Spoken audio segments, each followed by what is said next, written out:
जब हनुमान से हारे शनि। शनि के नाम से ही हर व्यक्ति डरने लगता है। शनि की दशा एक बार शुरू हो जाए तो 7.5 साल बाद ही पीछा छोड़ती है। लेकिन हनुमान भक्तों को शनि से डरने की तनिक भी जरूरत नहीं। शनि ने हनुमान को भी डराना चाहा, लेकिन मुंह की खानी पड़ी। आइए जाने कैसे महान पराक्रमी हनुमान अमर हैं। पवन पुत्र हनुमान रघुकुल के कुमारों के कहने से प्रतिदिन अपनी आत्मकथा का कोई भाग सुनाया करते थे। उन्होंने कहा कि मैं एक बार संध्या समय अपने आराध्य श्री राम का स्मरण करने लगा तो उसी समय ग्रहों में पाप ग्रह मंद गति सूर्य पुत्र शनि देव पधारे। वह अत्यंत कृष्ण वर्ण के भीषणाकार थे। वह अपना सिर प्रायः झुकाए रखते हैं। जिस पर अपनी दृष्टि डालते हैं वह अवश्य नष्ट हो जाता है। शनिदेव हनुमान के बाहुबल और पराक्रम को नहीं जानते थे।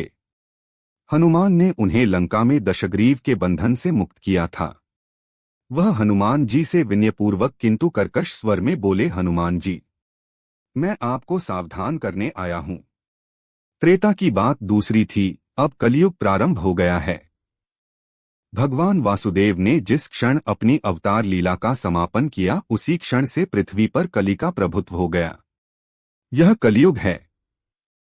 इस युग में आपका शरीर दुर्बल और मेरा बहुत बलिष्ठ हो गया है। अब आप पर मेरी 7.5 की दशा प्रभावी हो गई है।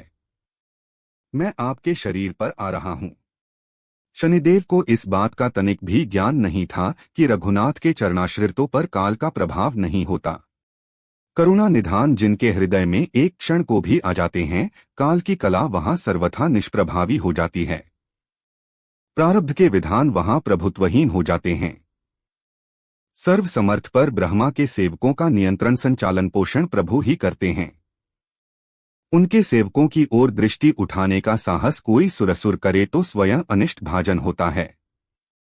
शनिदेव के अग्रज यमराज भी प्रभु के भक्त की ओर देखने का साहस नहीं कर पाते।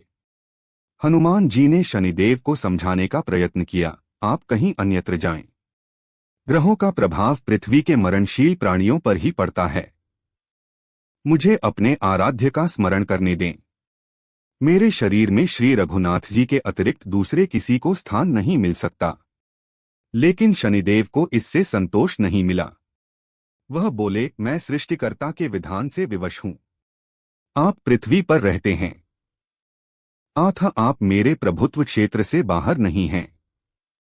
पूरे 22.5 वर्ष व्यतीत होने पर 7.5 वर्ष के अंतर से 2.5 वर्ष के लिए मेरा प्रभाव प्राणी पर पड़ता है, किंतु यह गौण प्रभाव है।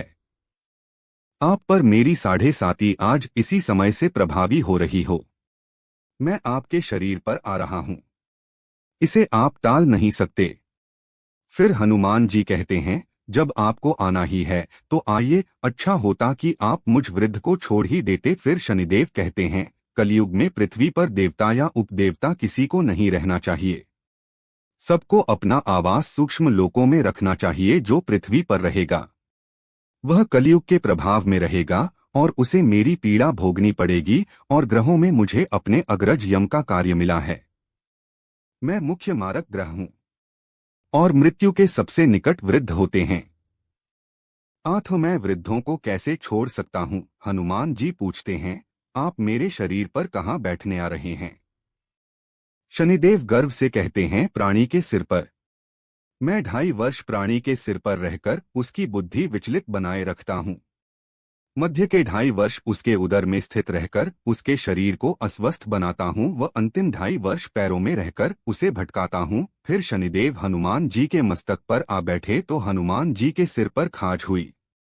इसे मिटाने के लिए हनुमान जी ने बड़ा पर्वत उठाकर सिर पर रख लिया।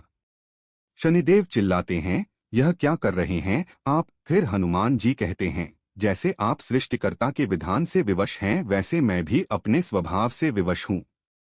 मेरे मस्तक पर खाज मिटाने की यही उपचार पद्धति है। और आप अपना कार्य करें और मैं अपना कार्य। ऐसा कहते ही हनुमान जी ने दूसरा पर्वत उठाकर सिर पर रख लिया। इस पर शनिदेव कहते हैं, आप इन्हें उतारिए, मैं संधि करने को तैयार हूं। उनके इतना कहते ही हनुमान जी ने तीसरा पर्वत उठाकर सिर पर रख लिया तो शनिदेव चिल्लाकर कहते हैं, मैं अब आपके समीप नहीं आऊंगा। फिर भी हनुमान जी नहीं माने और चौथा पर्वत उठाकर सिर पर रख लिया। शनिदेव फिर चिल्लाते हैं, पवन कुमार, त्राहि माम ताहि माम। रामदूत, आंजनेयाय नमः। मैं उसको भी पीड़ित नहीं करूंगा जो आपका स्मरण करेगा। मुझे उतर जाने का अवसर दें। हनुमान जी कहते हैं, बहुत शीघ्रता की। अभी तो पांचवा पर्वत शिखर बाकी है। और इतने में ही शनि उनके पैरों में गिर गए और कहा, मैं सदैव आपको दिए वचनों को स्मरण रखूंगा। आघात के उपचार के लिए शनिदेव तेल मांगने लगे। हनुमान जी तेल कहाँ देने वाले थे? वही शनिदेव आज भी तेलदान से तुष्ट होते हैं।